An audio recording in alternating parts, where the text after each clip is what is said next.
அந்த போலீஸ் வந்து போக்குவரத்து துறை சேர்ந்த காவலரா, இல்லை சட்டம் ஒழுங்கை பாதுகாக்கிற காவலரா, இல்லை குற்றப்பிரிவை சேர்ந்த காவலரான்னு தெரிஞ்சுக்கணும் நம்ம முதல்ல.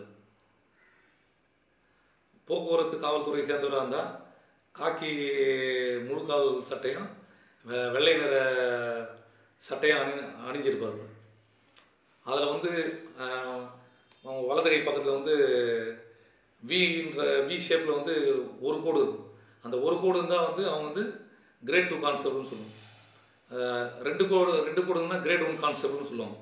3 கோடு இருந்துன்னா ஹெட் கான்ஸ்டபிள் சொல்லுவாங்க. தமிழில் வந்து தலைமை காவலர்னு சொல்லுவாங்க.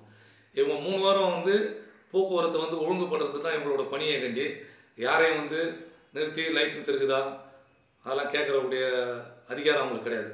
ஆனால் இந்த 3 பேருமே வந்து ஒரு ஆஃபீஸர், ஒரு அலுவலர், போக்குவரத்து அலுவலர், அதனால் உதவி ஆய்வாளர்னு சொல்லுவாங்க. போக்குவரத்து உதவி ஆய்வாளர்னு சொல்லுவாங்க.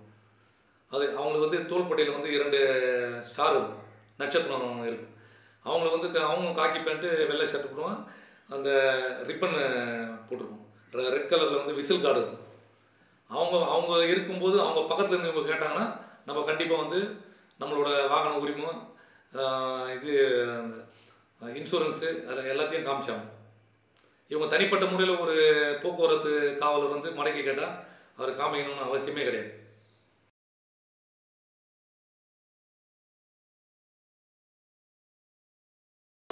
மக்கள் எப்படின்னா இப்போது வேகாத உணவை வந்து ஃபாஸ்ட் ஃபுட்டுன்ற ஒரு ஸ்டைலாக ஒரு ஆங்கில பேரில் வேகமாக சாப்பிட்டுட்டு உடனே நைட் ஷோ சினிமாவுக்கு போனோம், திருப்பி படுத்துட்டு காலையில் வந்து வேலைக்கு வரணும். அந்த மாதிரி ஒரு இயந்திர வாழ்க்கையில் அடிமைப்பட்டு போயிட்டாங்க. இப்போ அவங்ககிட்ட நீங்கள் என்ன தான் போயிருந்தாலும் லைசன்ஸுக்கு தான் கேட்பாப்புல, அடுத்தது இன்சூரன்ஸுக்கு தாப்புல, எல்லாம் இருக்குது. ஹெல்மெட் போட்டுக்கிறோம் சார் ஹெல்மெட்னு, இல்லை லெஃப்ட் இண்டிகேட்டர் வேலை செய்யலையே அப்படின்வாப்புல. அவரோட அதிகாரத்தை வந்து முழு வீச்சில் பயன்படுத்தி எப்படின்னா வந்து உங்ககிட்ட காசு சம்பாதிக்கணும்னு பார்ப்பாங்க.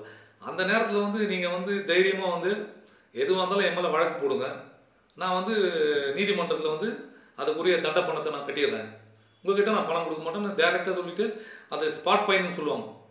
அந்த உடனடியாக வந்து அங்கேயே பணம் கட்டணும். அந்த பணத்தை வந்து நான் என்கிட்ட பணம் இல்லை சார், நான் வந்து வீட்டில் போய்ட்டு தான் எடுத்துக்கணும். அதுக்கு வந்து நீங்கள் வண்டியை விட்டுட்டு போகணும், வண்டியை விட்டுட்டு வீட்டில் போய் எடுத்துட்டு வாங்க சார், வண்டியை நான் உங்ககிட்ட கொடுத்துட்றேன். வண்டியை வந்து எங்கிட்ட வந்து சீஸ் பண்ணுறீங்கள, பறிமுதல் பண்ணிக்கிறீங்களா, அதுக்கு பறிமுதல் நமூனா கொடுங்க எனக்கு. அது எங்கள் ஆங்கிலத்தில் வந்து சீசர் மெமோ கொடுங்க. சீசர் மெமோ கொடுக்கறதுக்கு போக்குவரத்து காவல்துறைக்கு அதிகாரம் கிடையாது. இதுதான் மெயின் பாயிண்ட். சட்டம் ஒழுங்கு, இந்த குற்றப்பிரிவு, அவங்கள 2 பேருக்கு தான் வந்து ஒரு பொருளை பறிமுதல் பண்ணால் வந்து சீசர் மெமோ கொடுக்கறதுக்கு அதிகாரம். இதெல்லாம் வந்து ஒரு லேமன், ஒரு சாதாரண ஒரு அடிப்படை சட்ட அறிவே இல்லாத குடிமகனுக்கு தெரியலன்னு சொல்கிறதா கூட படித்த குடிமகனுக்கே தெரியாதுங்கிறது தான் ஒரு துரதிர்ஷ்டமான வசமானது. அப்படி அந்த ஒரு கட்டத்தில் வந்து அவருக்கு உங்களுக்கு வாக்குவாதம் வரும்போது அதை கீழே உங்களுக்கு கையெழுத்து கேட்பாங்க. நீங்கள் வந்து உங்களுக்கு தமிழ் தவிர வேறு மொழி தெரியலன்னா ஆட்சேபனையுடன் போட்டு கையெழுத்து போட்டுட்டீங்க, நீங்கள் வழக்கு தொடரலாம் அவங்க மேலே. ஏன்னா அந்த குற்றத்தை நீங்கள் ஒப்புக்கலன்னு அர்த்தம். அதே வந்து உங்களுக்கு ஆங்கிலம் தெரிஞ்சதாக இருந்தால் அண்டர் ப்ரொட்டஸ்ட்னு போட்டு கையெழுத்து போட்டுட்டீங்கன்னா நீங்கள் வந்து அந்த நோட்டீஸ் வந்து உங்களுக்கு போட்டது நான் கோர்ட்டில் பார்த்துக்கிறேன் சொல்லிவிட்டு நீங்கள் பார்த்துக்கணும். அப்போது அந்த காலகட்டத்தில் நீங்கள் வண்டியை விட்டுட்டு கோர்ட்டுக்கு போனால் கோர்ட்டில் ஃபைன் பண்ணி தான் வண்டி எடுக்கணும்னா எனக்கு வந்து நீங்கள் வாகனத்தை வந்து பறிமுதல் பண்ணுறீங்க, வாகனம் பறிமுதல் உண்டான எனக்கு நமூனா கொடுங்க, வெஹிக்கிள் சீசர் ரிப்போர்ட் கொடுங்க, எனக்கு சீசர் ரிப்போர்ட் கொடுத்துட்டு நீங்கள் வாகனத்தை பறிமுதல் பண்ணிங்க சொல்லிட்டீங்கன்னா அப்போது வந்து யோசிப்பாங்க. 2வது, எந்த ஒரு அரசு அலுவலரும் போக்குவரத்தை சேர்ந்தவங்களுக்கு யூனிஃபார்ம்னு இருக்குது.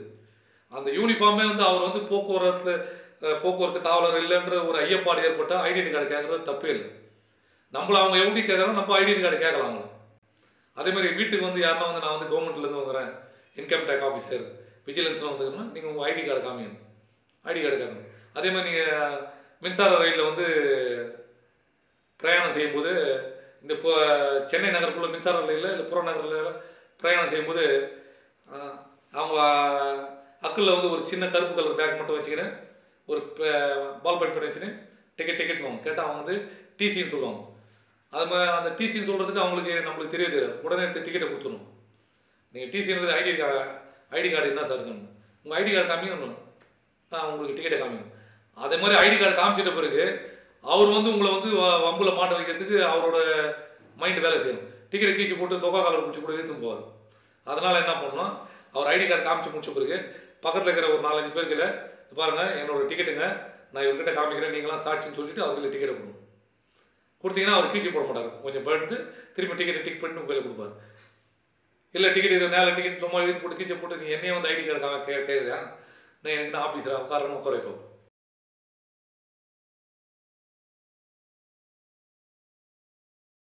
முதல்ல வந்து ஒரு ஒரு ஒரு 7 ஆண்டுகளுக்கு முன்னே, ஒரு 5 ஆண்டுகளுக்கு முன்னே வந்து இந்த மாதிரிலாம் ஆக்சிடென்ட் ஆச்சுன்னா அவர் தான் எப்பவுமே முதலுதவி பண்ணுறான்னா அவரை வந்து அந்த வழக்கு முடிகிற வரைக்கும் அவரை கூப்பிடுவோம். அதனால் நம்மளுக்கு ஏன் வம்புன்றது எல்லாம் ஒதுங்கி போயிட்டாங்க. இப்போ வந்து ஃபஸ்ட் எய்டு கொடுக்குறவங்களாம் வந்து வழக்கில் சேர்க்கக்கூடாதுன்னு ஹைகோர்ட்லேயே வந்து சொல்லிட்டதால வந்து யாரையும் வந்து அந்த மாதிரிலாம் கம்பல் பண்ணுறது. ஃபஸ்ட் எய்டு போனீங்க, இப்போ யாரா ஒருத்தர் ஆக்சிடென்ட் ஆகிட்டாங்கன்னா நான் இப்போ அவரை ஃபஸ்ட் எய்ட் பண்ணி வீட்டில் சேர்க்கணும், அதோட அவ்வளோதான் அவரோட வேலை முடிஞ்சு. அவரை வந்து விட்னஸாக வந்து சாட்சியாக போடுகிறது. அது முன்ன வந்து நீங்கள் சொல்கிறது வந்து அந்த மாதிரி சாட்சியாக போட்டு அந்த வழக்கு முடிகிற வரைக்கும் அவர் எப்படி ஆக்சிடென்ட் ஆச்சு, எப்படி வந்தது, நீ எங்கே எப்படி ஹாஸ்பிட்டல்ஸ்னா, அதனால தான் பொதுமக்கள் வந்து அந்த ஒரு மனித நேயத்தோட உதவி செய்யறது கூட முன் வர பயப்படுறாங்க. அந்த மாதிரிலாம் சாட்சியெல்லாம் வந்து கூப்பிட்றதெல்லாம் தளர்த்திட்டாங்க. அந்த மாதிரிலாம் பண்ணக்கூடாதுன்னு சொல்லிட்டாங்க.